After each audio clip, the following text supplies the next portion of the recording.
Shalom sahabat yang baik hati, salam sehat selalu bagi kita semuanya. Marilah kita bersatu di dalam doa. Kasih karunia dan damai sejahtera dari Allah Bapa dan dari anaknya Tuhan Yesus Kristus kiranya menyertai kamu sekalian. Amin. Firman Tuhan bagi kita pada hari ini tertulis dalam 2 Korintus 5 ayat 6 sampai ayatnya yang ke-10. Demikian firman Tuhan. Karena itu hati kami senantiasa tabah, meskipun kami sadar bahwa selama kami mendiami tubuh ini, kami masih jauh dari Tuhan. Sebab hidup kami ini adalah hidup berdasarkan iman, bukan berdasarkan apa yang kelihatan. Tetapi hati kami tabah, dan kami lebih suka beralih dari tubuh ini untuk menetap dengan Tuhan.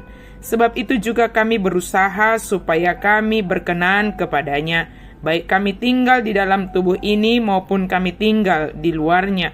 Sebab kita semua harus menghadap tahta pengadilan Kristus, supaya setiap orang memperoleh apa yang patut diterimanya sesuai dengan yang dilakukannya dalam hidupnya ini, baik ataupun jahat. Hidup karena percaya, bukan karena melihat. Jika kita membaca pasal 5 ini dari ayatnya yang pertama, Paulus hendak menyatakan bahwa kita yang memiliki tubuh yang sementara ini harus dibongkar dan kembali menjadi tanah. Dan Tuhan menyediakan apa yang kekal yang bisa kita nikmati. Sahabat yang baik hati, selama kita masih mendiami tubuh ini, tentu berbagai macam penderitaan, berbagai macam kesulitan, berbagai macam pergumulan akan datang silih berganti. Maka Paulus katakan di ayat yang ke-6, karena itu hati kami senantiasa tabah, meskipun kami sadar bahwa selama kami mendiami tubuh ini, kami masih jauh dari Tuhan. Kata tabah digunakan di sana. Ketabahan dapat menjadi salah satu bentuk rasa syukur dan merupakan ekspresi iman orang percaya kepada Allah. Dalam situasi sesulit apapun, kita tetap percaya pada kebaikan dan kasih Allah. Keadaan sulit apakah yang sedang kita alami pada saat ini?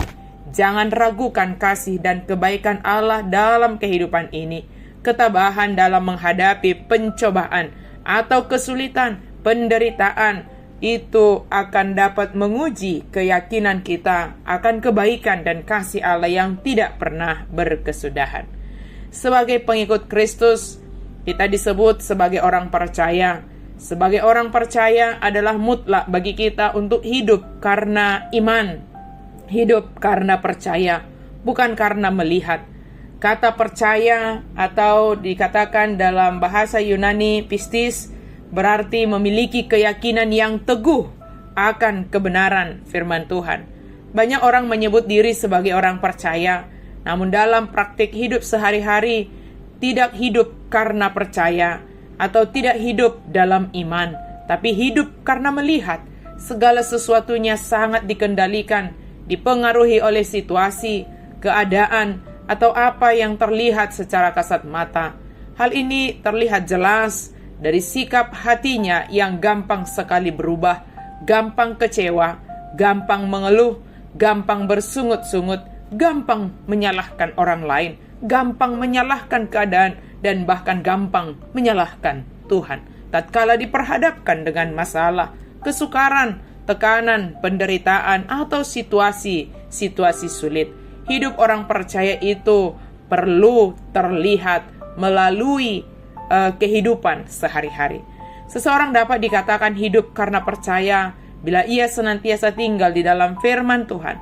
Merenungkan firman Tuhan menjadi kesukaan hidupnya karena ia tahu bahwa iman timbul dari pendengaran dan pendengaran oleh firman Kristus.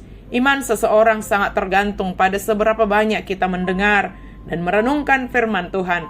Hal ini akan berdampak pada setiap perkataan dan perbuatan kita. Rasul Paulus berkata, "Aku percaya, sebab itu aku berkata-kata. Maka kami juga percaya, dan sebab itu kami juga berkata-kata." Jadi perkataan orang percaya seharusnya adalah perkataan iman, bukan perkataan yang sia-sia. Saat berhadapan dengan, kalau kita ingat cerita Daud dan Goliat, Daud tidak takut sedikit pun, meskipun secara logika berpikir sangat sulit baginya untuk bisa menang. Daud berkata, "Aku mendatangi engkau dengan nama Tuhan semesta alam. Hari ini juga Tuhan akan menyerahkan engkau ke dalam tanganku." Inilah yang disebut dengan perkataan iman. Ketika orang-orang Israel mengalami ketakutan, justru Daud menunjukkan kualitas hidup yang sangat berbeda. Ada iman yang disertai dengan perbuatan atau tindakan. Kemudian Paulus mengatakan, "Sebab akan tiba saatnya pengadilan Kristus, supaya setiap orang memperoleh apa yang patut diterimanya sesuai dengan yang dilakukannya dalam hidupnya ini, baik ataupun jahat." Mari jalani kehidupan kita sebagai orang yang percaya, taat sepenuhnya kepada Yesus Kristus, Sang Juru Selamat kita, melakukan perintahnya sebagaimana yang telah diajarkan kepada kita, sehingga pada saat penghakiman kelak, kita didapati sebagai orang yang percaya, taat sepenuhnya kepadanya, dan melakukan segala sesuatu karena percaya kepada Yesus Kristus. Amin. Mari kita berdoa. Terima kasih Tuhan untuk firman-Mu yang mengingatkan kami untuk bertindak, melakukan apapun di dalam iman kami, di dalam percaya kami Tuhan. Sesulit apapun keadaan kami, sehebat apapun penderitaan, selama kami berada di dunia ini Tuhan, biarlah kami memiliki ketabahan, biarlah kami memiliki daya juang sebagai orang yang percaya. Mampukan kami untuk itu ya Tuhan. Dalam nama Yesus Kristus kami berdoa dan bersyukur. Amin.